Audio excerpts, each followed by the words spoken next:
Shalom Bapak Ibu yang dikasih Tuhan, selamat pagi. Selamat berjumpa kembali dalam kasih Tuhan kita Yesus Kristus. Bersukacita kalau pada pagi hari ini kita boleh kembali ada di tempat ini dengan kondisi sehat dan kuat, semua berkat kebaikan Tuhan, amin. Berapa banyak di antara Bapak Ibu semuanya yang ada di tempat ini, juga yang ada di YouTube channel, yang rindu merasakan sukacita surga pada pagi hari ini, boleh lambaikan tangannya. Oke, berikan tepuk tangan paling meriah bagi Tuhan kita Yesus Kristus. Pagi hari ini firman Tuhan katakan bersukacitalah. Sekali lagi kukatakan bersukacitalah, karena di dalam segala keadaan biarlah kita boleh berkata, Tuhan, kami mau bersukacita di dalam Engkau. Dan pagi hari ini sukacita Tuhan akan dilimpahkan bagi setiap kita, amin. Mari bersukacita bersama-sama. Terima sukacita surga. Katakan, terima sukacita surga, itulah kekuatan bagi jiwa. Dapat rasakan kasih-Nya di tengah badai yang bergelora. Terima sukacita surga, itulah kekuatan bagi jiwa. Dapat saksikan kuasa-Nya, taklukkan badai yang bergelora. Haleluya, Kau ada dalam hatiku, takkan patah semangatku, takkan hilang kekuatanku. Haleluya,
surga pagi hari ini akan memberikan kekuatan bagi setiap jiwa kita. Amin. Haleluya. Kami mau bersorak bagi nama-Mu Tuhan, karena kami tahu ada kuasa di dalam nama Yesus. Hanya Engkau satu-satunya Tuhan, penyelamat di dalam hidup kami. Haleluya. Kami mau angkat pujian kami. Kami angkat suara kami. Kami mau angkat tangan kami Tuhan. Dan kami mau bernyanyi dan bersorak bagi Engkau.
yakin dan percaya pagi hari ini Tuhan, Engkau ada di tengah-tengah kami. Engkau bertata di atas pujian kami Tuhan, sehingga sesuatu yang ajaib dan dahsyat boleh terjadi pagi hari ini.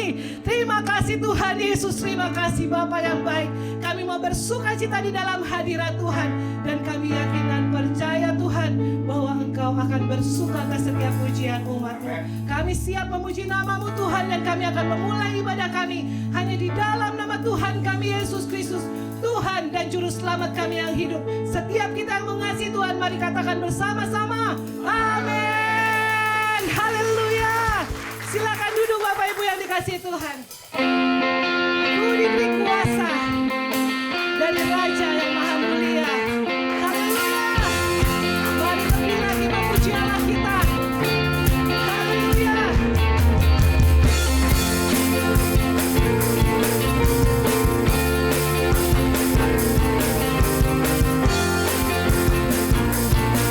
Mari bersama-sama dengan iman katakan, diberi kuasa dari Raja Mulia.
menjadi pemenang. Apapun yang saat ini Bapak Ibu sedang alami, saya nggak tahu. Tapi hanya Bapak Ibu dan Tuhan yang tahu. Apapun itu, Tuhan sudah siapkan kemenangan bagi setiap kita.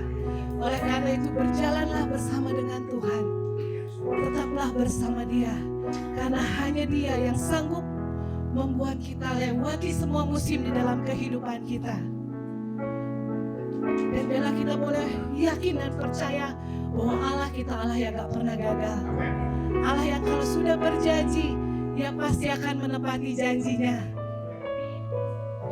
Kalau Bapak Ibu belum mengalami janji Tuhan, tunggu sampai Tuhan jawab itu. Dan tetaplah dalam kondisi setia, amin. Apapun badainya, Tuhan masih mampukan kita lewati semuanya, amin. Kami mengatakan Tuhan, ku percaya Kau Tuhan yang tak pernah gagal, menjadikanku lebih dari pemenang.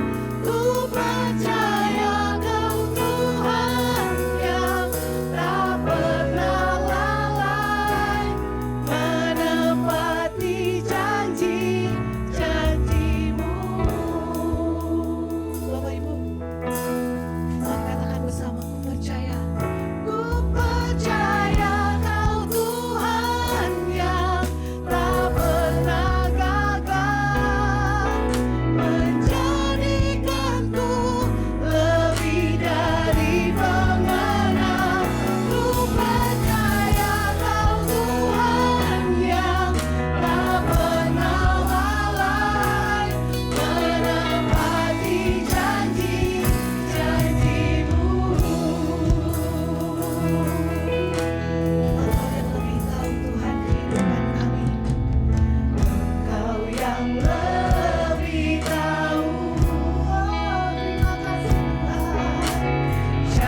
Satu-satunya yang kami percaya dalam hidup kami adalah Engkau ya Bapa. Setiap kata demi kata, setiap janji-Mu yang Engkau berikan buat kami percaya tepat pada waktunya Tuhan akan menggenapinya bagi setiap kehidupan kami. Tidak ada satupun perkara yang mustahil bagi Engkau ya Bapa. Kami punya Allah yang dahsyat, yang hebat, yang luar biasa. Sebesar apapun, seberapa banyak apapun tantangan, rintangan, pergumulan yang kami hadapi, kami percaya Allah selalu memberikan jalan keluar buat kami. Allah selalu menyertai kami, bahkan kami keluar menjadi anak-anak-Mu yang lebih daripada pemenang di setiap musim apapun dalam hidup kami. Bapak, terima kasih pagi hari ini ya Tuhan. Kami akan dibekali, kami akan diteguhkan lewat kebenaran firman Tuhan yang kami akan dengarkan melalui hamba-Mu. Dan kami rindu Tuhan lewat hamba-Mu Pastor Ronald pagi hari ini yang akan menyampaikan isi hati-Mu buat kami semua. Iman kami dibangkitkan, pengharapan yang baru dibangkitkan ya Tuhan. Kami dapat melihat setiap apa yang Tuhan mau, yang Tuhan kehendaki terjadi atas kehidupan kami. Urapi hamba-Mu secara khusus pagi hari ini Tuhan. Berikan pewahyuan intuisi kepada hamba-Mu sehingga setiap kata demi kata kalimat firman Tuhan yang disampaikan hari ini bersumber daripada Tuhan sendiri dan menjadi rema dalam setiap kehidupan kami. Bapak, terima kasih. Kami siap untuk mendengarkan kebenaran firman Tuhan pagi hari ini hanya di dalam satu nama, yaitu Tuhan Yesus Kristus. Haleluya. Yang percaya sama-sama katakan amin. Silakan duduk Bapak Ibu.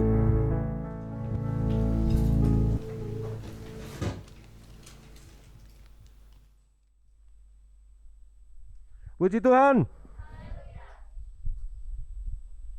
Selamat pagi saudara sekalian.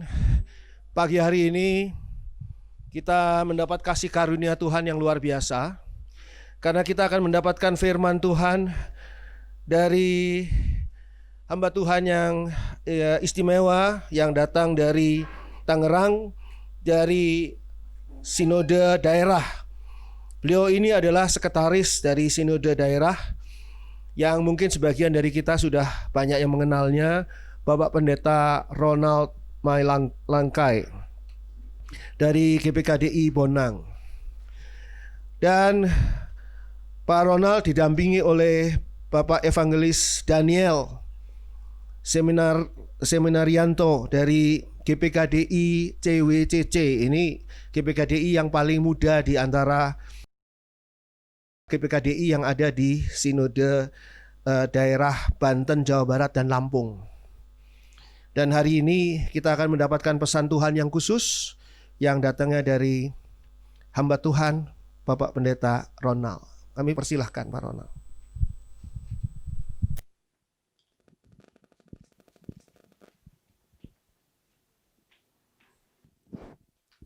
Puji Tuhan. Shalom. Saya percaya kita orang-orang yang penuh sukacita pagi hari ini. Amin. Pertama-tama saya menyampaikan ucapan terima kasih untuk kesempatan yang luar biasa.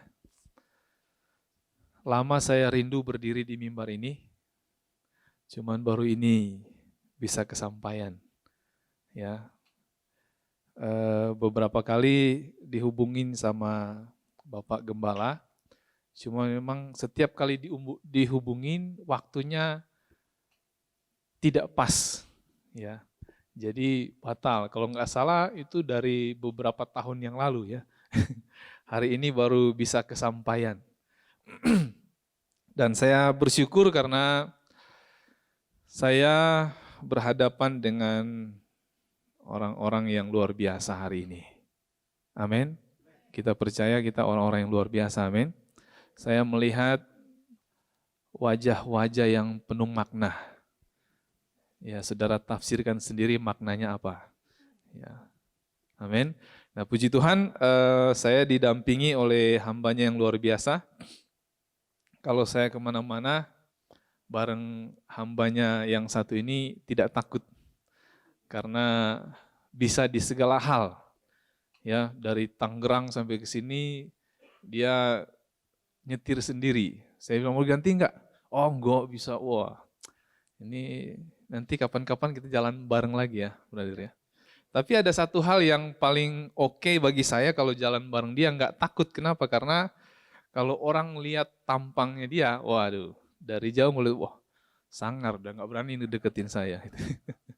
Tapi kalau deketin dia, ini orang yang paling humble-nya luar biasa. Ya, secara banyak hal beliau jauh di atas saya. Cuman selalu menempatkan diri di bawah saya katanya. Setiap kali ketemu panggilnya saya sekda, sekda, sekda. Ya, tapi saya bersyukur kepada Tuhan karena dengan begitu banyaknya tantangan kehidupan kita hari-hari ini, saya melihat satu hal yang luar biasa karena kita semua terpelihara di dalam Tuhan. Amin. Kita semua ada dalam perhatiannya Tuhan. Sedetik pun tidak pernah Dia kedipkan matanya untuk kehidupan kita. Ya, untuk kenalan lebih jauh, saya punya 1 orang istri dan 2 orang anak. Ya, yang satu 2 minggu yang lalu baru merayakan ulang tahunnya yang pertama. Jadi kalau mau tahu tentang dia, gantengnya mirip saya. Gitu. Jadi lihat aja Facebook saya banyak foto-fotonya dia. Cuman saya sedikit terintimidasi di ruangan ini karena rupanya saya banyak saingan. Haleluya. Puji Tuhan. Saya mengingat waktu, saya ingin langsung untuk bawa kita lihat sebuah kebenaran firman Tuhan. Saudara, saya ingin sedikit interaksi dan sedikit bertanya kepada saudara, apa pentingnya firman Tuhan bagi kehidupan kita? Saya lihat visi besarnya GPKDI Tabernakel Kasih, ya, di belakang terpampang begitu jelas, hidup dalam firman Allah. Nah, kalau saya boleh lemparkan pertanyaan, menurut Bapak Ibu Saudara sekalian, seberapa penting firman Tuhan itu dalam kehidupan kita? Ada begitu banyak orang Kristen yang setiap pagi, bangun pagi dia baca Alkitab, sharing firman Tuhan, ngobrol dengan orang lain, entah itu bicara tentang bisnis, bicara tentang keluarga, bicara tentang pergaulan, selalu merembet ada isinya firman Tuhan. Ya. Tetapi berapa banyak di antara kita yang betul mengerti tentang seberapa penting firman Tuhan itu bagi kehidupan kita. Satu ketika ada seorang jemaat yang tidak hadir dalam pertemuan ibadah. Pendetanya lihat, oh si A tidak hadir. Biasanya pendeta atau gembala, kalau ada satu jemaat tidak hadir, pikirannya langsung berpikir, oh mungkin dia sakit, mungkin dia lagi punya masalah, mungkin dia perlu didoakan, mungkin dia perlu dikonseling. Ya. Jadi begitu selesai ibadah, pendetanya bergegas, datangin rumahnya.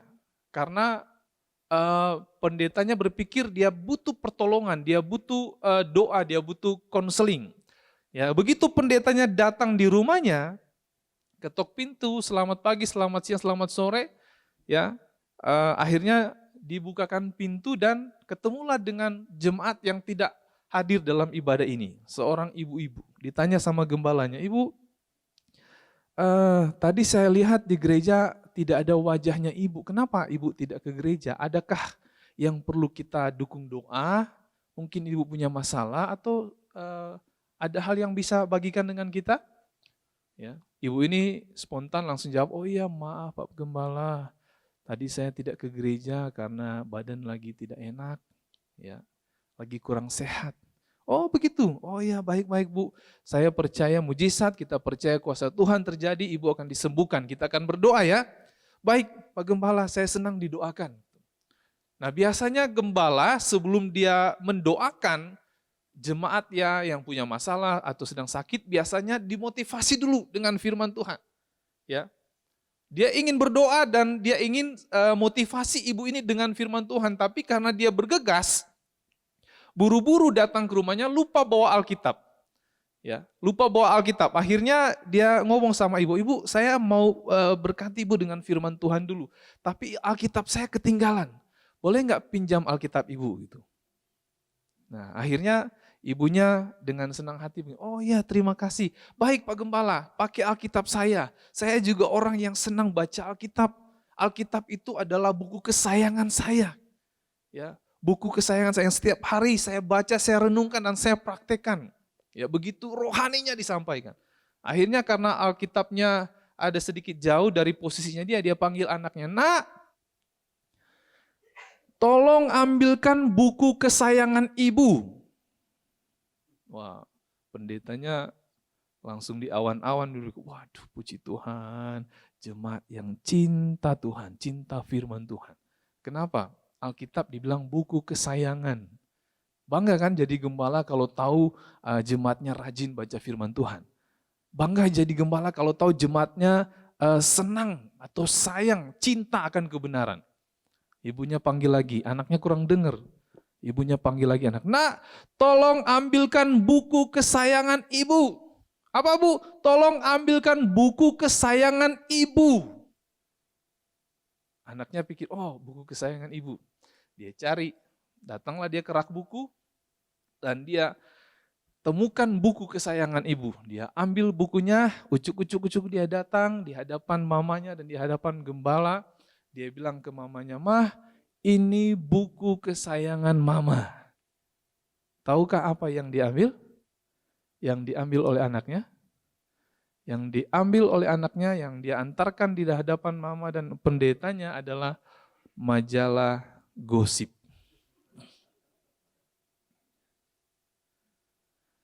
Mamanya Esteker pingin kasih tahu gembalanya bahwa dia senang, dia sayang dengan firman Tuhan, dia sayang dengan kebenaran, dia cinta Alkitab. Dia nggak ngomong-ngomong ke anaknya pakai ngomong ambilkan Alkitab, dia ngomong ambilkan buku kesayangan ibu. Anaknya langsung pikir, oh ini buku kesayangan ibu. Yang diambil adalah majalah gosip. Wah, kira-kira gembalanya senang nggak? Raut wajahnya kira-kira berubah nggak ya? Yang tadinya udah senang, waduh berarti jemaat saya cinta firman Tuhan. Tapi begitu disodorkan majalah gosip, nah gembalanya kembali ke awan-awan, berpikir bagaimana strategi harus pastikan jemaatnya cinta firman Tuhan. Anaknya ambil kesimpulan majalah gosip karena rupanya bangun pagi yang dipegang oleh mamanya adalah majalah gosip. Lagi masak ongseng-ongseng, sayur lodeh segala macam, yang dipegang adalah majalah gosip. Bapaknya berangkat bekerja, ibunya lagi hang out di rumah, lagi waktu senggang, yang dipegang majalah gosip. Sebelum tidur, bukannya berdoa, bukan baca firman Tuhan, yang dipegang majalah gosip. Jadi dia ambil kesimpulan bahwa inilah buku kesayangan ibu. Saya harap tidak jadi buku kesayangan ibu-ibu yang di sini. Amin. Berapa penting firman Tuhan dalam kehidupan kita? Seberapa banyak waktu yang kita luangkan untuk kita baca dan renungkan firman Tuhan dibandingkan dengan hal-hal yang hanya sedikit berbau provokatif. Kenapa majalah gosip bagi saya itu provokatif? Saya larang istri saya, jangan baca itu, nanti kamu bandingkan saya dengan pria lain. Ya sedikit mengamankan diri aja lah sebetulnya. Nah, saya ingin tegaskan kepada kita, pentingnya firman Tuhan bagi kehidupan kita karena firman Allah sendiri berkata, "Firman-Mu adalah pelita bagi kakiku dan terang bagi jalanku." Amin. Kalau dia menerangi setiap hati langkah kehidupan kita, apa yang tidak bisa dilakukan. Tapi kalau ruangannya gelap, kita tidak bisa lihat apa-apa. Saya ingin bawa kita untuk lihat sebuah kebenaran firman Tuhan yang saat ini saya berikan tema, kenali dengan benar. Kenali dengan benar. Buka Alkitab kita di dalam kitab Hosea pasal 4 ayat yang ke-6. Ini ayat yang cukup sangat familiar, ya. Hosea pasal 4 ayat yang ke-6. Hosea 4 ayat 6. Umatku binasa karena tidak mengenal Allah. Karena engkaulah yang menolak pengenalan itu, maka aku menolak engkau menjadi imamku. Dan karena engkau melupakan pengajaran Allahmu, maka aku juga akan melupakan anak-anakmu. Puji Tuhan, terima kasih Tuhan memberkati pembacaan firman Tuhan. Umatku binasa karena tidak mengenal Allah. Rupanya tidak tahu bahaya bagi kehidupan kita. Papa saya mengenal satu namanya obat, di Manado itu ada namanya obat Antalgin. Di sini ada juga sih, saya pernah lihat. Tapi di apotik amat jarang ditemukan sebetulnya. Kalau di Manado familiar, orang kenal satu namanya obat Antalgin. Setiap kali papa saya merasakan badannya tidak baik, entah itu sakit, meriang, atau batuk, pilek, satu hal yang dia tahu adalah obat itu adalah Antalgin. Jadi begitu dia merasakan ada sesuatu dalam tubuhnya yang dia pikirkan adalah Antalgin. Ya. Sampai satu ketika dia tiba-tiba buang-buang air. Ya. Ya bahasa ininya mencret lah. Supaya saudara lebih paham. Buang-buang air. Karena dia tahu, yang dia tahu obatnya cuma satu Antalgin, dia badannya lagi nggak enak buang-buang air, yang dia pikirkan adalah Antalgin. Pergilah dia ke warung beli obat Antalgin. Dan dia minum Antalgin. Mencretnya nggak habis-habis. Kenapa? Karena bukan obat yang tepat. Antalgin jenisnya obat analgesik. Hanya untuk meredakan nyeri. Bukan untuk memperbaiki pencernaan. Ya. Ketidaktahuan akhirnya dia tersesat di jalan yang salah. Mengambil kesimpulan yang salah. Mengambil tindakan yang salah. Kehidupan gereja Tuhan, kita pun dalam keadaan ketidaktahuan bisa saja terjebak dalam satu kesimpulan yang salah. Sehingga kita ambil tindakan yang salah. Firman Tuhan saat ini begitu jelas. Hosea 4 ayat 6 katakan, umatku binasa karena tidak mengenal Allah. Tidak tahu atau malu bertanya, sesat di jalan. Ketidaktahuan kita membahayakan kehidupan kita sendiri. Dan kita ingin belajar satu hal tentang kebenaran, bagaimana kita mengenali. Mungkin tidak bisa secara sempurna kita tahu, kita pahami tentang Tuhan. Dunia teologis berusaha dengan begitu kerasnya untuk dapat memahami Tuhan seutuhnya, tapi nggak akan pernah bisa. Kenapa? Kalau sampai akhirnya Tuhan dapat dipahami dengan akal dan pikiran, maka kesimpulannya katanya dia bukan Tuhan. Ya, kalau Tuhan bisa dijangkau dengan pikiran kita, maka dia bukan Tuhan. Yang perlu kita ketahui pada saat ini adalah bagaimana kita memahami sifatnya. Kita memahami karakteristiknya Allah. Sehingga kita ketika kita tahu wataknya seseorang, kita tahu menempatkan diri di hadapannya. Kita tahu karakternya seseorang, kita juga tahu bagaimana bersikap di hadapannya. Kita tahu wataknya seseorang, kita tahu bergaul, cara bergaul dengan dia. Demikian juga dengan Tuhan. Kita tahu karakteristiknya Tuhan, kita tahu bagaimana cara kita menempatkan diri di hadapan Tuhan. Ada begitu banyak paham teologis yang muncul belakangan ini yang begitu luar biasa, membumi. Di gereja-gereja banyak dirasuki dan dimasuki oleh begitu banyak paham yang terjadi. Sehingga memahami Tuhan hanya pada satu kacamata saja. Oh, Tuhan itu kasih-Nya luar biasa. Dia ampuni semua dosa kita. Dia ampuni semua kesalahan kita. Ya. Sehingga mereka ambil kesimpulan, ya memang Allah itu kasih, nggak ada yang salah dengan teori itu. Ya. Tapi ada sudut pandang yang lain. Bagaimana Allah menyesal ketika melihat manusia bebal di hadapan Tuhan. Bagaimana Allah bertindak menghukum manusia ketika manusia enteng saja dengan dosa. Bagaimana Allah mengusir manusia dari Taman Eden karena tidak taat pada perjanjian dengan Tuhan. Ada kacamata yang lain melihat karakteristiknya Allah. Allah itu kasih 100% benar. Allah itu juga Allah yang disiplin. Amin. Kalau kita mengerti dan kita kenal, maka kita tidak sesat di jalan. Hosea 4 ayat 6, umatku mengenal Allah, umatku tidak binasa. Tapi kalau umatku tidak mengenal Allah, umatku binasa. Saya mau ajak kita baca satu perumpamaan yang Tuhan Yesus sampaikan di dalam kitab Injil Lukas pasal yang ke-15. Ini ayatnya cukup panjang ya. Injil Lukas pasal 15, ayat yang ke-11 sampai ayat yang ke-32. Lukas 15 ayat 11 sampai dengan 32. Yesus berkata lagi, ada seorang mempunyai 2 anak laki-laki. Kata yang bungsu kepada ayahnya, Bapa, berikanlah kepadaku bagian harta milik kita yang menjadi hakku. Lalu ayahnya membagi-bagikan harta kekayaan itu di antara mereka. Beberapa hari kemudian, anak bungsu itu menjual seluruh bagiannya itu, lalu pergi ke negeri yang jauh. Di sana ia memboroskan harta miliknya itu dengan hidup berfoya-foya. Setelah dihabiskannya semuanya, timbullah bencana kelaparan di dalam negeri itu, dan ia pun mulai melarat.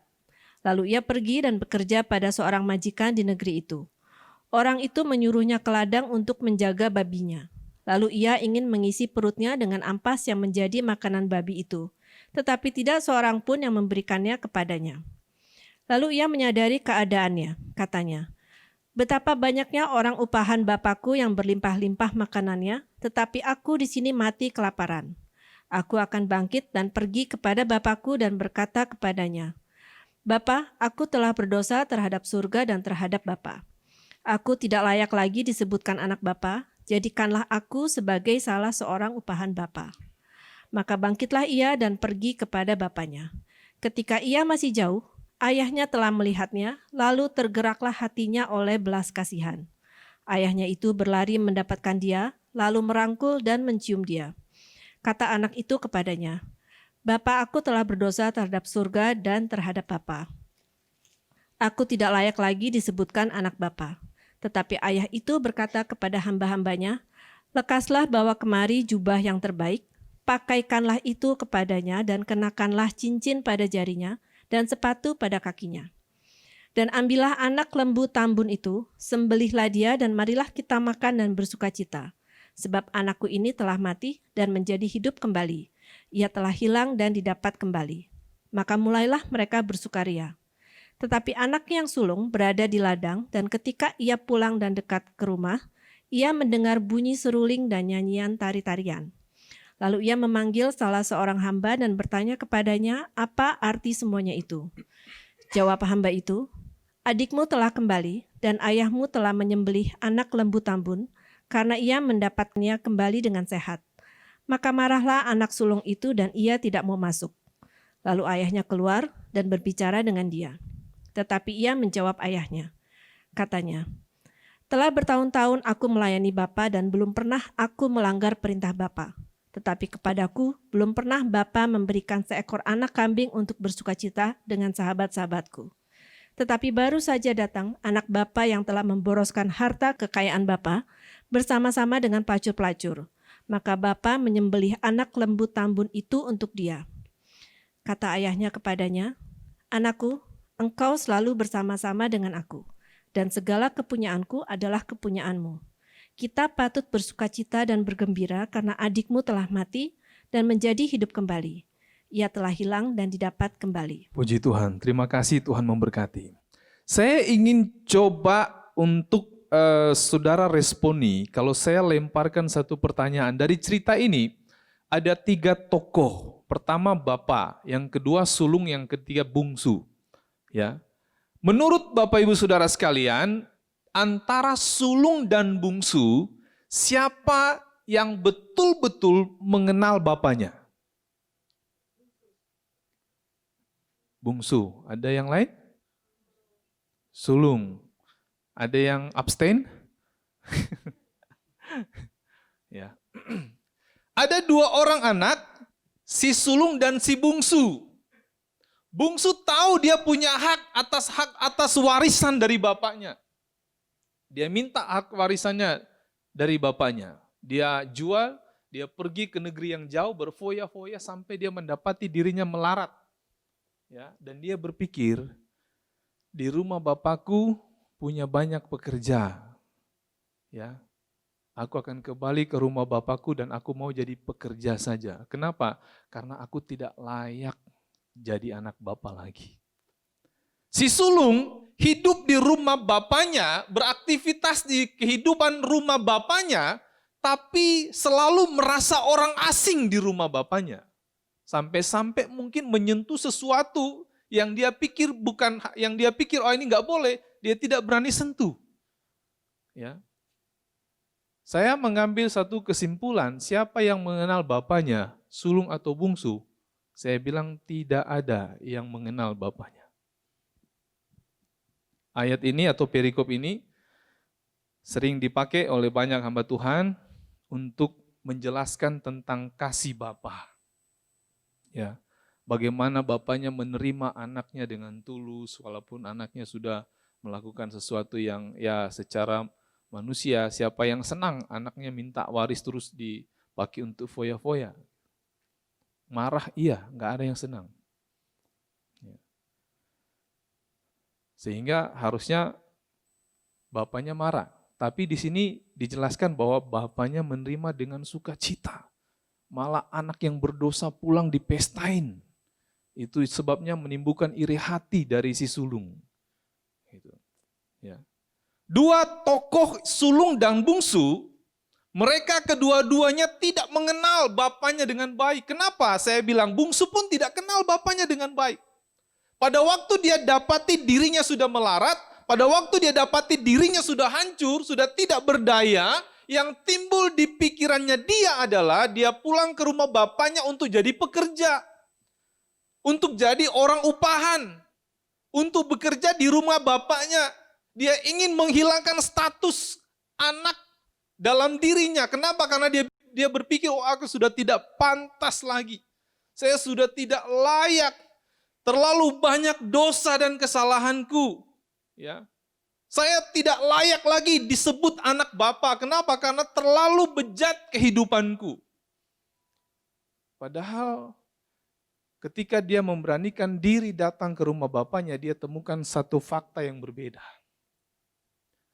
Yang tadinya mungkin dia berpikir, nih bapakku pemarah, dia pasti marah dengan apa yang aku lakukan. Tapi begitu dia beranikan diri untuk menawarkan diri jadi seorang pekerja, bapaknya menyambut dia dengan penuh sukacita. Status anaknya tidak dihilangkan. Justru dipestain begitu luar biasa. Kenapa? Bapaknya berpikir anakku yang tadinya hilang, sekarang sudah kembali pulang. Amin. Sulung juga tidak mengenal bapaknya. Kalau saya boleh gambarkan, sulung ini adalah sebuah gambaran orang-orang yang rohaninya oke. Maksudnya dalam tanda kutip. Kalangan ahli Taurat.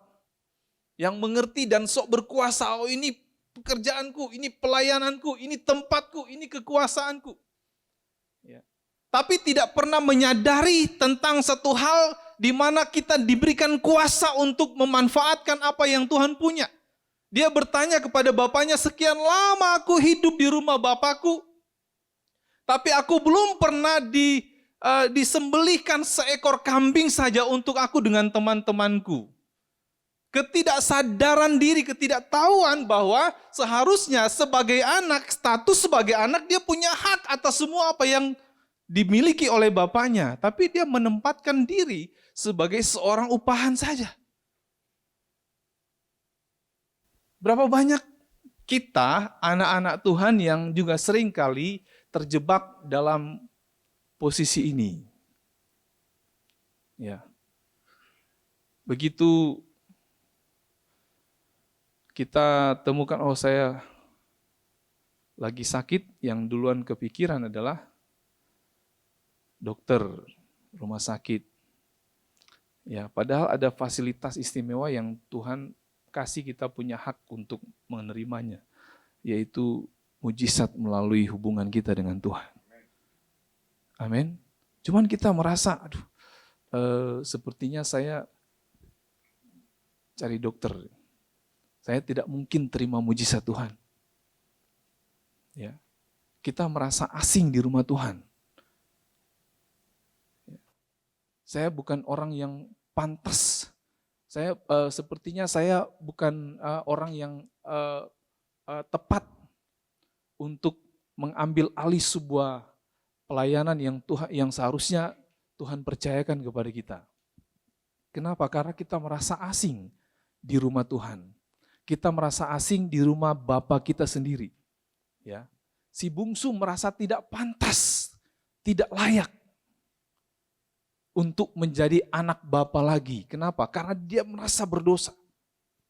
Lalu si sulung merasa tidak pernah melakukan dosa, tapi merasa tidak punya hak atas apa yang dimiliki oleh bapaknya. Nah, saya ingin kita mengenal dengan baik tentang Bapa kita. Mengenal Tuhan dengan baik.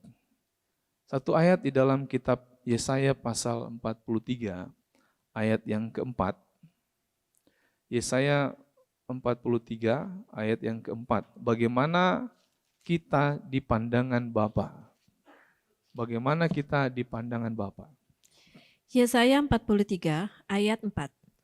Oleh karena engkau berharga di mataku dan mulia, dan aku ini mengasihi engkau, maka aku memberikan manusia sebagai gantimu, dan bangsa-bangsa sebagai ganti nyawamu. Terima kasih, Tuhan memberkati. Oleh karena engkau berharga di mataku.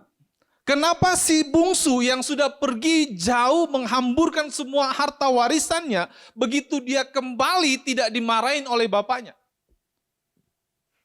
Saya dulu pernah terhilang.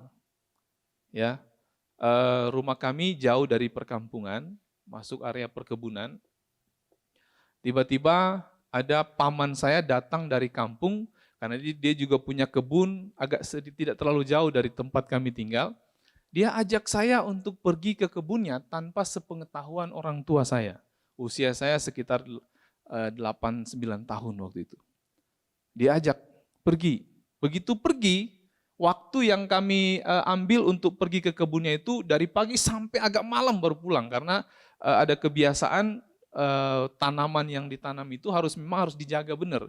Sore hari seringkali ada gerombolan kera turun dari gunung masuk ke perkebunan dan mereka makan tanaman yang ditanam oleh masyarakat, termasuk paman saya. Jadi untuk memastikan tanaman itu aman, kita harus punya waktu minimal sampai lepas maghrib.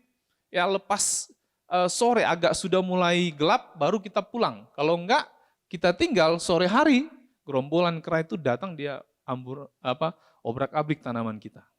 Nah dia bawa saya tanpa sepengetahuan orang tua yang akhirnya harus pulang malam. Orang tua saya gelisah begitu luar biasa. Ya, dengar cerita dari kakak dan tante dan orang tua saya bilang, "Oh tuh kamu tahu nggak papi tuh nangis-nangis. Papi kamu udah gelisah, dia sudah takut, dia sampai suruh orang coba susurin sungai karena rumah kami di bawahnya ada sedikit sungai. Susurin sungai, coba lihat, jangan-jangan dia jatuh ke sungai." Ya. Ketakutan dan panik begitu luar biasa. Tapi begitu malam hari, begitu saya tiba, begitu dia lihat saya dalam keadaan sehat, dia gendong saya, dia panggul saya di belakang ini, kalau orang Manado bilang dukung, ada orang Manado sini, dukung, jadi didukung dan akhirnya dibawa pulang sambil, "Aduh Ronald, kenapa kamu sih mau pergi sama pamanmu tidak dikasih tahu?" Ya. Tapi biasanya kalau saya main sedikit saja agak jauh, pulang tanpa sepengetahuan saya dimarahin. Bukan dimarahin lagi, papa saya galak banget tuh. Jauh kurang lebih 200 meter udah ngelihat saya, dia udah cari sesuatu apa yang bisa diantamkan ke saya tuh. Karena agak nakal. Ya. Tapi begitu kejadian itu dia merasa kehilangan, begitu saya muncul dia senangnya minta ampun. Ya, begitu sukacitanya. Karena dia menyayangi saya. Dia mengasihi saya. Bapa kita juga adalah Allah yang mengasihi kita. Yesaya 43 ayat 4 berkata bahwa engkau begitu berharga di mataku dan mulia. Sehingga dia katakan bahwa aku memberikan manusia sebagai gantimu. Dan bangsa-bangsa sebagai ganti nyawamu. Kita dapat membayangkan predikat kita di hadapan Tuhan. Kita dapat membayangkan betapa besarnya Allah peduli dan mengasihi kehidupan kita. Dia mengasihi, dia begitu sangat mengasihi kita dan kasihnya kepada kita apa adanya. Tidak ada embel-embel persoalan masa lalu kehidupan kita. Saya sering menggambarkan bagaimana kita berharga di mata Tuhan dengan satu ilustrasi. Kalau saudara lihat ini, coba saudara lihat ini, jangan lihat ini sebagai kertas ya. Saya coba hipnotis saudara, ya. Saudara lihat ini uang 100.000, ya. Kelihatan nggak 100.000-nya? Ada gambar Soekarno kan? Itu ya, ya, ya. Saya coba menggambarkan bagaimana Tuhan menghargai kita sama seperti uang 100.000 ini, benar kan? 100.000, benar ya? Ya. Uang 100.000. Uang 100.000 ini, kalau misalnya saya bikin agak kusut begini dan saya mau kasih saudara, saudara terima nggak? Terima. Kalau yang tadi masih baru keluar dari ATM saya kasih pasti berebutan, pasti kan?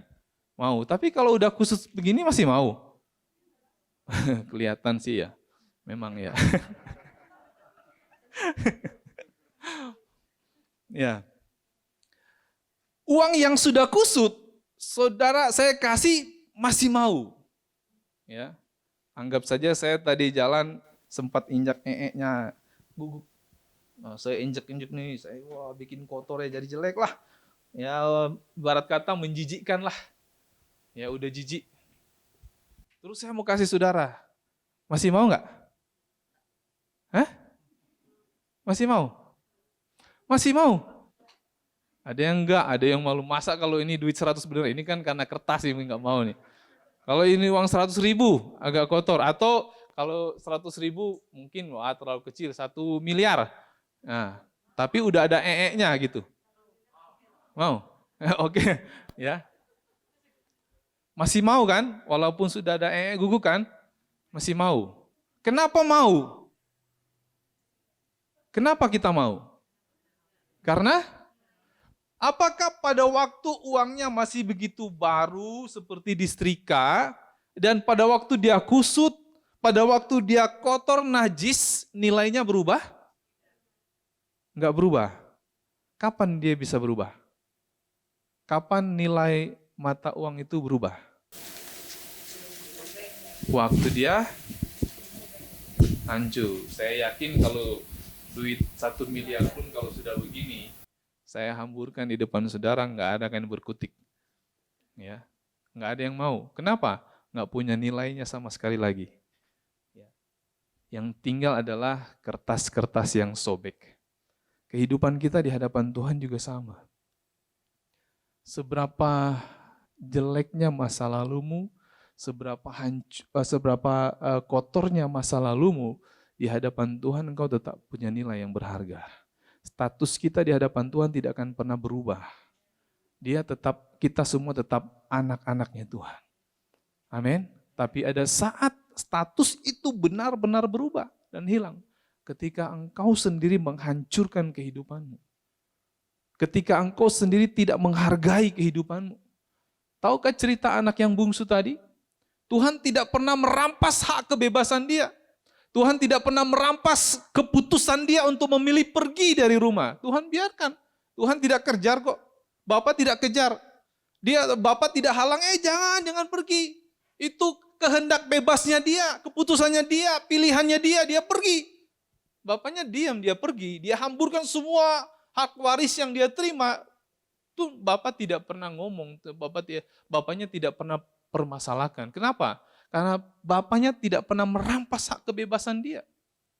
Tuhan tidak pernah merampas hak kebebasan kita untuk menentukan pilihan.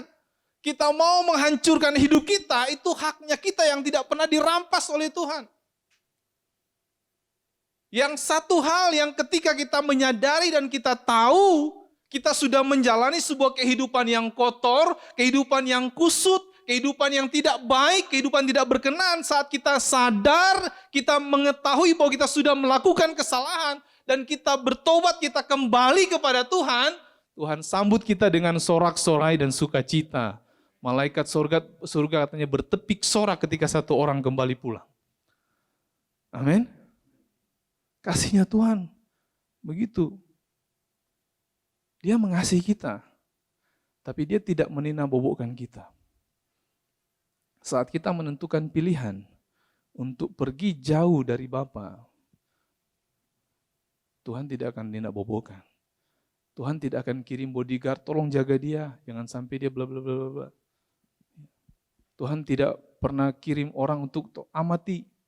Tuhan tidak pernah kirim orang, pastikan dia tidak kenapa-kenapa. Kenapa? Karena dia tahu hak kebebasan. Dia berikan kepada kita hak kebebasan untuk kita dapat menentukan pilihan hidup kita.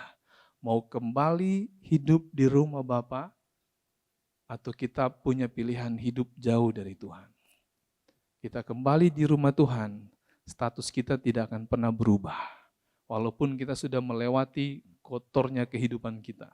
Kita sudah melewati masalah kehidupan kita yang tidak baik di hadapan Tuhan. Saat kita kembali dengan pertobatan, dengan hati yang mau hidup di rumah Bapa, Dia tetap sematkan status kita. Engkau adalah anakku yang kukasihi. Amin. Maka kenali Tuhan. Tuhan tidak senang dengan dosamu, tapi Tuhan menghargai kehidupan. Dia tidak pernah mengubah nilai hidup kita di mata Tuhan, kecuali kita yang menghancurkan nilai itu di hadapan Tuhan. Amin. Saya tidak panjangkan kebenaran firman Tuhan. Saya mau tutup dengan satu ayat firman Tuhan di dalam kitab Ibrani pasal 10 ayat yang ke-23.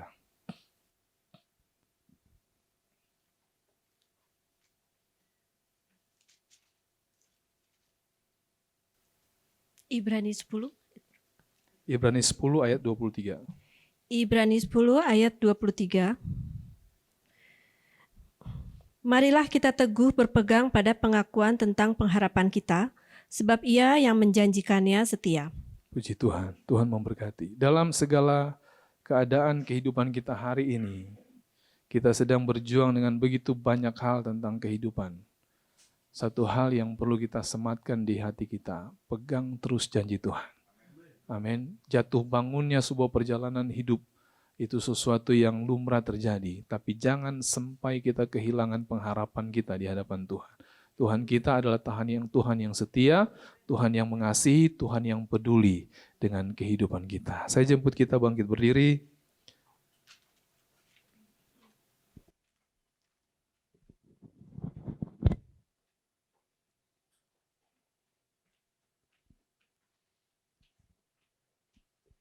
Haleluya. Mari kita bangun hubungan kita dengan Tuhan.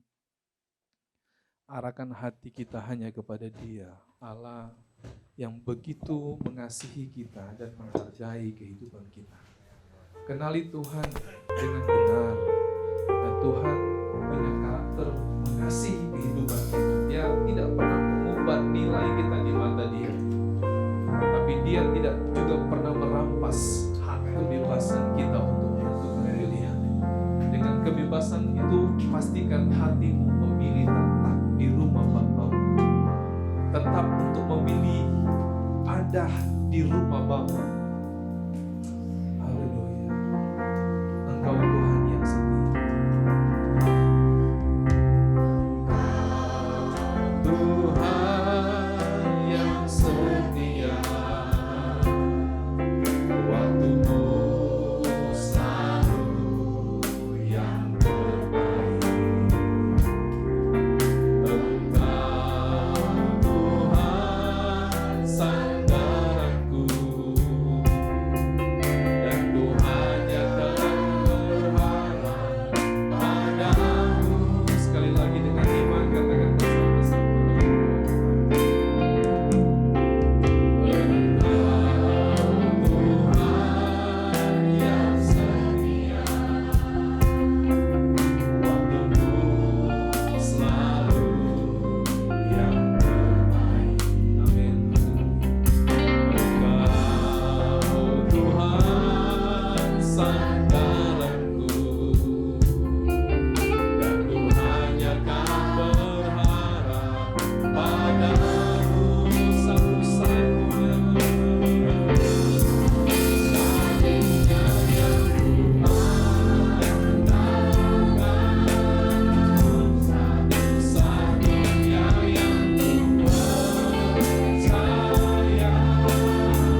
menghadapi situasi yang tidak menentu hari-hari ini, ada begitu banyak hal yang kita gumuli.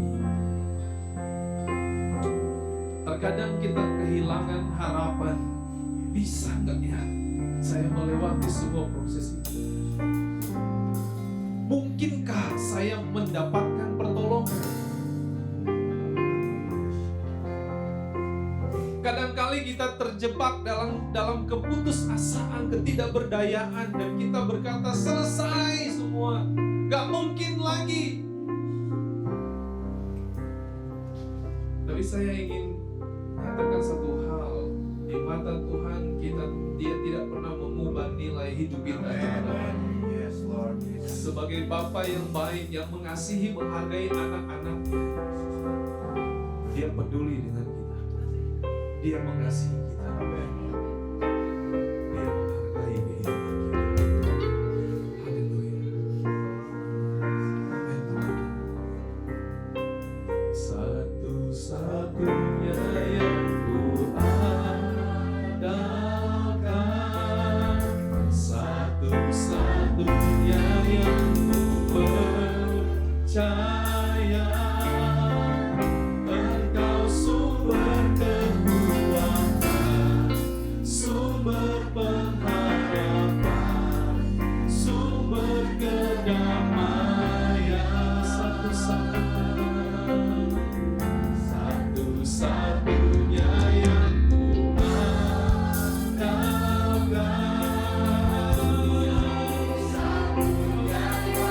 ku percaya Engkau Tuhan memberkati, Tuhan penyembuhku, Tuhan pemulihku.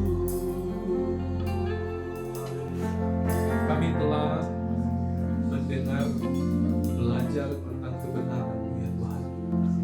Biarlah firman Allah terus menerangi setiap jalan kami, menjadi pelita bagi kehidupan kami, meluruskan setiap jalan kami Tuhan.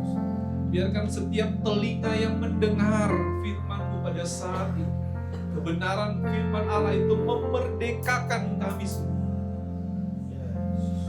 Hamba sudah berhenti berbicara, tapi kuasa Roh Kudus senantiasa berbicara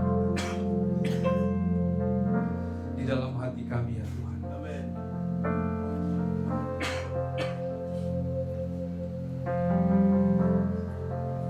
Hamba berdoa untuk semua jemaat GPKD Tabernakel Kasih.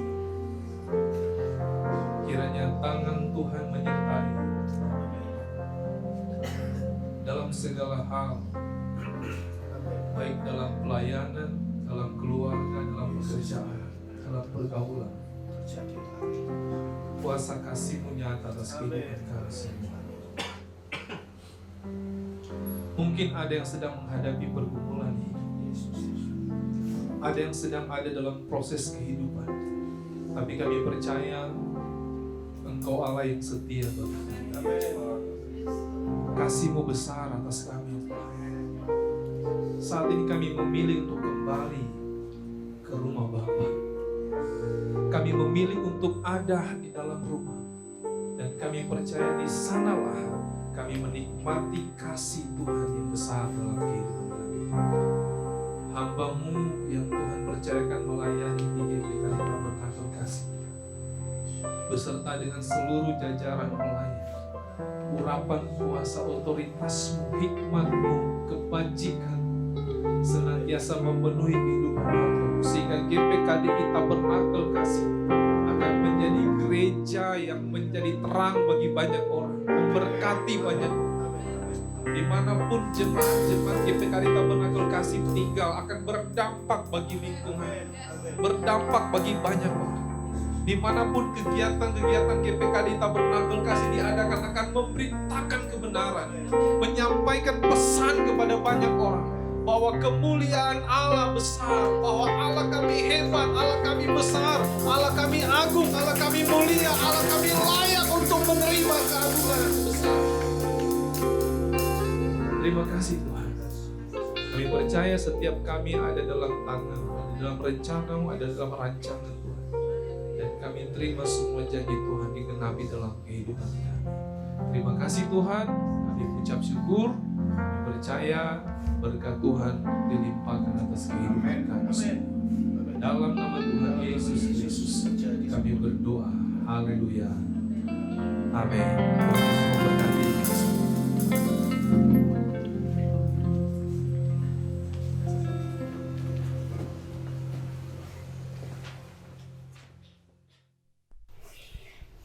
Puji Tuhan.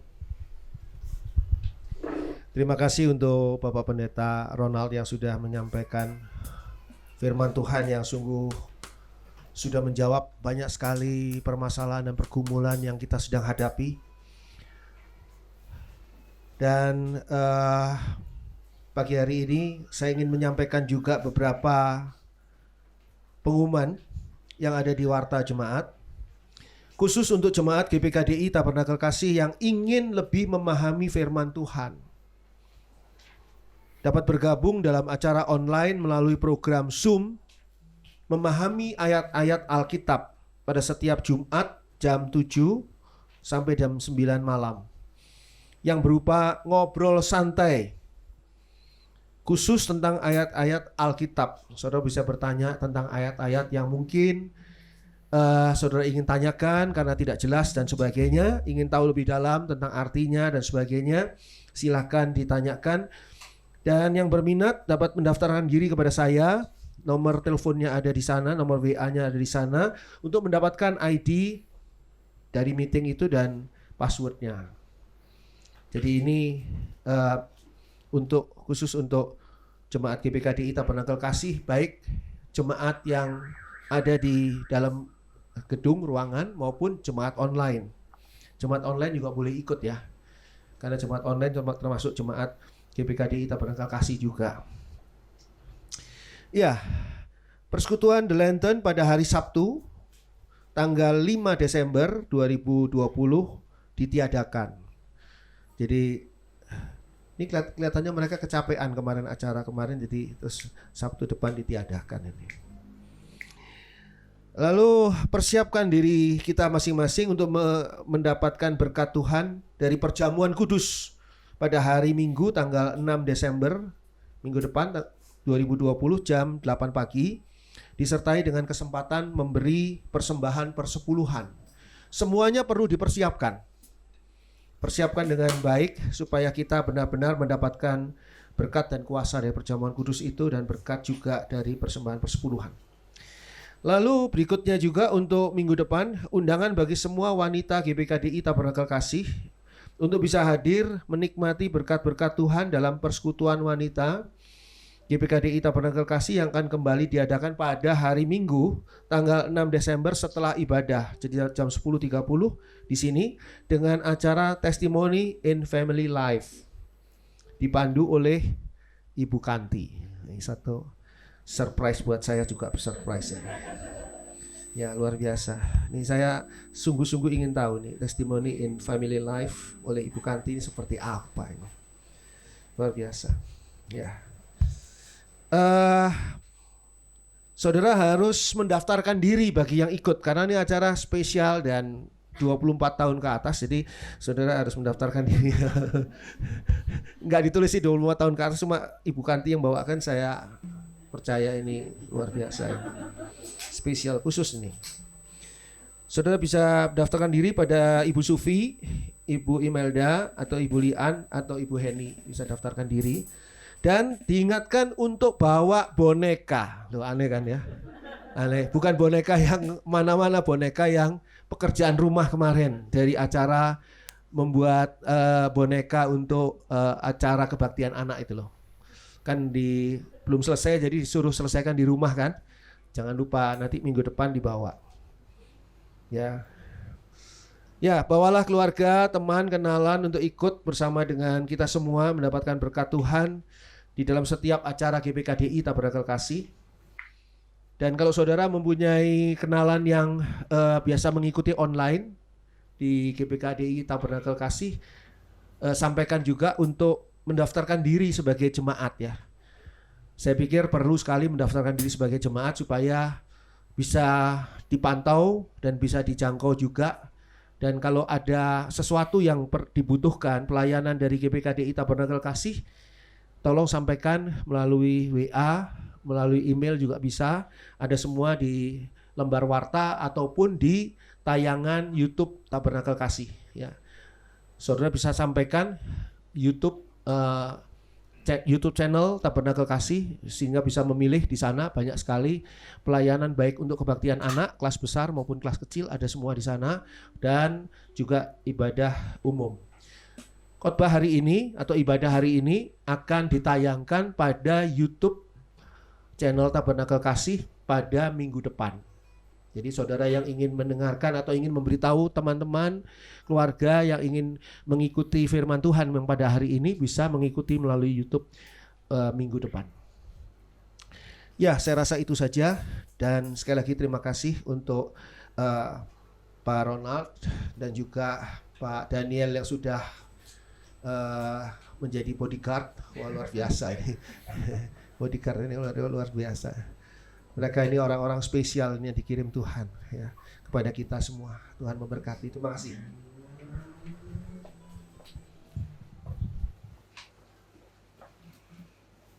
Puji Tuhan. Yang sudah diberkati lewat firman Tuhan, dan juga 1 miliar ini Pak yang sudah disobek-sobek.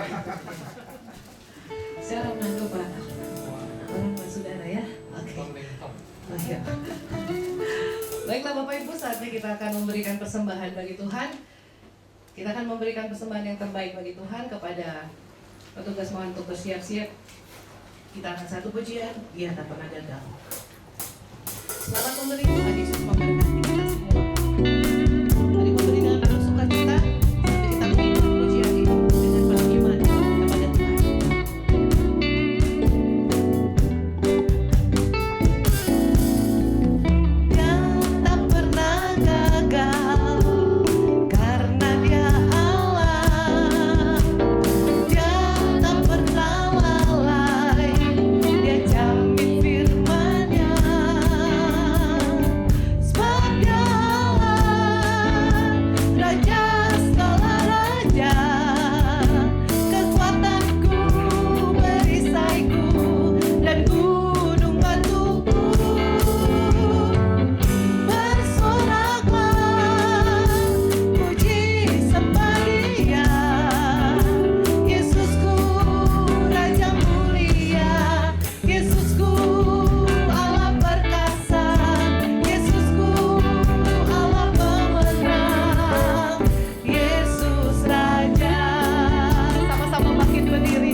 Bapa yang nyata mengasihi kami. Kami mengucap syukur bahwa pagi hari ini kami boleh mendapatkan berkat firman Tuhan yang memberi kekuatan kepada kami, yang memberi arahan yang benar kepada kami, sehingga kami boleh benar-benar lebih lagi mengenal Bapa kami yang sungguh baik bagi kami. Kami mengucap syukur ya Bapa untuk firman Tuhan, dan biarlah firman Tuhan terus berbicara di dalam hati kami dan menuntun kehidupan kami. Berkati Bapak Pendeta Ronald yang sudah menyampaikan firman Tuhan. Tuhan berkati akan keluarganya, berkati akan jemaat yang dilayaninya, berkati akan pelayanannya, berkati akan seluruh tugas tanggung jawab pekerjaannya. Tuhan berkati kesehatan mereka Tuhan. Satu keluarga ini Tuhan jagai, dan Tuhan juga yang akan menolong di dalam kehidupan mereka di dalam hari-hari mendatang. Bapak dalam surga, kami juga mengucap syukur karena Bapak Daniel bersama dengan kami di sini. Tuhan berkati juga Bapak Daniel bersama dengan ibu dan anak-anaknya. Tuhan juga sertai di dalam perjalanan Pak Ronald dan Pak Daniel ketika mereka nanti kembali ke Tangerang. Tuhan jagai, Tuhan sertai di sepanjang perjalanan, dan Tuhan pertemukan kami kembali di waktu-waktu mendatang. Terima kasih Bapak dalam surga. Bapak dalam surga, jemaat-Mu menyampaikan persembahan. Biarlah semua persembahan ini Tuhan terima, karena semua persembahan ini disampaikan dengan hati yang sungguh-sungguh menyembah kepada-Mu ya Allah yang hidup. Berkati semua persembahan ini, dan balaslah semua korban persembahan. Siapapun yang sudah memberikannya, Tuhan balas dengan berkat Tuhan yang jauh lebih besar dibandingkan apa yang sudah dikorbankan melalui semua persembahan ini. Tuhan berkati. Bapa dalam surga, kami juga sehati terus berdoa bagi bangsa kami Indonesia. Biarlah Tuhan Engkau sendiri akan menolong bangsa kami, khususnya di dalam menanggulangi COVID-19, khususnya juga Tuhan di dalam menghadapi pemilihan umum serentak dan segala gejolak politik yang ada saat ini. Semuanya kami percaya ada dalam kendali Tuhan, dan Indonesia berada dalam perlindungan Tuhan. Tolong ya Tuhan, agar Indonesia tetap terbuka untuk pengabaran Injil, dan biarlah Tuhan pengabaran Injil boleh semakin luar biasa sehingga banyak jiwa boleh dimenangkan. Tuhan, kami berdoa untuk gereja yang dirusak, dibakar, dan beberapa orangnya dibunuh di sana. Tuhan, kami serahkan mereka semua ke dalam tangan Tuhan. Hiburkanlah keluarga yang ditinggalkan, dan biarlah Tuhan sendiri yang akan menolong supaya mereka-mereka yang sudah berbuat jahat dan berbuat onar itu, berbuat kejahatan yang sadis itu, Tuhan yang menangkapnya, dan Tuhan sendiri yang membuat mereka bertobat dan menerima Tuhan Yesus sebagai juru selamat. Terima kasih Bapa. Bapa dalam surga, kami berdoa untuk Kota Bandung yang saat ini sedang berada di dalam kondisi yang kurang baik, di dalam kondisi COVID-19 ini. Tuhan tolong ya Bapa, Tuhan jagai dan sadarkan seluruh masyarakat yang ada, sehingga seperti Tuhan menjaga lingkungan kami di tempat ini yang saat ini zona hijau, maka Tuhan juga akan membuat Kota Bandung seluruhnya menjadi zona hijau. Terima kasih Bapa, kami serahkan semua ini ke dalam tangan Tuhan. Dan saat ini Bapa dalam surga, kami akan kembali beraktivitas, kembali ke keluarga kami masing-masing, mempunyai kegiatan yang lain-lain. Tapi sebelumnya Tuhan, biarlah Engkau memberkati kami satu demi satu. Kami buka hati kami untuk berkat Tuhan. Dicurahkan berkat yang datangnya dari Allah, di dalam kasih dan kemurahan Tuhan Yesus Kristus, dan di dalam persekutuan Allah Roh Kudus yang setia menyertai kita semua dari hari ini sampai ketika Tuhan Yesus datang menjemput kita masing-masing dan membawa kita masuk dalam surganya yang mulia. Di dalam nama Tuhan Yesus Kristus, semua hal ini terjadi karena kemurahan Allah. Haleluya. Amin.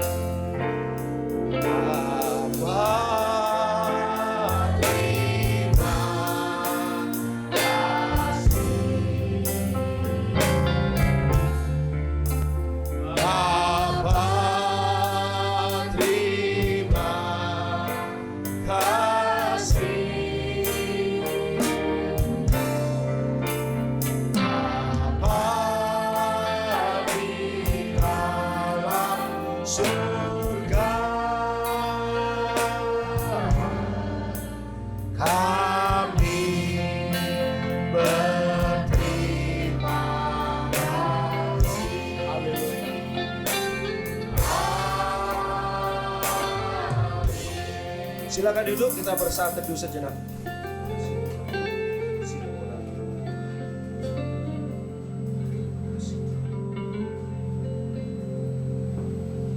Selamat pagi, Tuhan memberkati kita semua, puji Tuhan.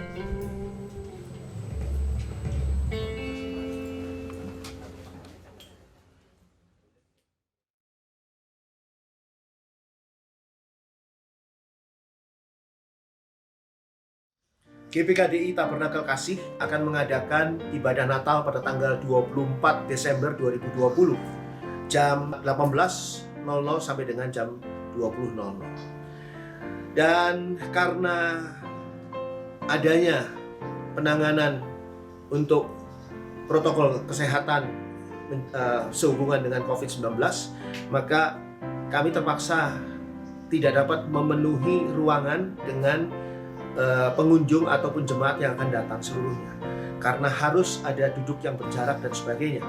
Sehingga bagi mereka yang ingin hadir di dalam ibadah Natal tanggal 24 Desember 2020 ini, harap mendaftarkan diri kepada Ibu Heni, dan ada nomor teleponnya dan nomor WA-nya di sini yang tertera. Dan siapapun yang mau hadir, seluruhnya, baik saudara ingin mau mengajak teman dan sebagainya, harus benar-benar mendaftarkan orang demi orang, karena kapasitasnya sangat terbatas. Terbatas pada 50 orang yang boleh hadir atau yang bisa hadir di dalam ruangan ibadah ini. Dan batas akhir untuk mendaftarkan diri ikut serta di dalam ibadah Natal nanti adalah pada tanggal 21 Desember 2020. Begitu juga ketika nanti kita akan masuk ke dalam ibadah akhir tahun 2020 yang akan dilaksanakan tanggal 31 Desember 2020 pada 2 kali ibadah, yaitu jam 15.00 sampai dengan jam 17.00 dan jam 18.00 sampai dengan jam 20.00. Karena kembali lagi kapasitas ruangan tidak memungkinkan, padahal pada hari itu akan diberi kesempatan pada kita semua untuk menerima ayat penuntun memasuki tahun 2021. Sehingga tetap harus melakukan pendaftaran untuk mengikuti ibadah akhir tahun, baik ibadah yang jam 15 atau ibadah yang jam 18. Harus tetap mendaftarkan diri, dan kalau sudah memenuhi 50 orang maka pendaftaran akan ditutup. Dan mereka yang boleh mengambil ayat penuntun untuk memasuki tahun 2021 hanyalah mereka yang hadir di dalam ibadah. Mereka yang tidak bisa hadir dalam ibadah akan kami layani melalui live streaming, baik untuk ibadah Natal tanggal 24 maupun ibadah akhir tahun tanggal 31. Akan dilaksanakan live streaming, siaran langsung dari ruang ibadah kami, ruang ibadah kita di tempat ini, dalam program YouTube yang disiarkan langsung. Tapi sekali lagi, mereka yang tidak hadir di dalam ibadah akhir tahun tidak bisa mengambil atau menerima ayat penuntun untuk memasuki tahun 2021. Dan begitu juga tidak bisa dititipkan, tidak bisa titip pada keluarganya atau siapa untuk mengambilkan, juga tidak bisa, harus orangnya sendiri. Itu sebabnya kami sediakan 2 kali ibadah, jam 15 dan jam 18, dan harus mendaftarkan diri supaya nanti benar-benar yang akan hadir adalah mereka yang mendaftarkan diri saja. Pendaftaran terakhir untuk ibadah akhir tahun 2020 ini adalah pada tanggal 28 Desember 2020. Tolong diperhatikan, karena ini adalah situasi yang sangat istimewa sehubungan dengan GPKDI Tabernakel Kasih akan menjalankan protokol kesehatan dengan ketat. Begitu juga mereka yang berusia lanjut, mungkin lebih tua dari saya, itu dan kondisi tidak sehat, diharapkan tidak hadir. Mereka yang kondisinya sakit diharapkan juga tidak ikut hadir. Begitu juga anak-anak di bawah umur 12 tahun sebaiknya juga tidak hadir. Jangan hadir di dalam acara-acara yang kami sampaikan tadi. Bisa ikuti lewat streaming saja. Ya. Jadi kami akan melaksanakannya dengan ketat, dan jangan lupa yang hadir bawa memakai masker, cuci tangan, hand sanitizer akan disediakan di sini, dan juga akan dicek suhu tubuh, dan tolong diperhatikan untuk semua protokol kesehatan ini. Terima kasih. Tuhan memberkati. Puji Tuhan.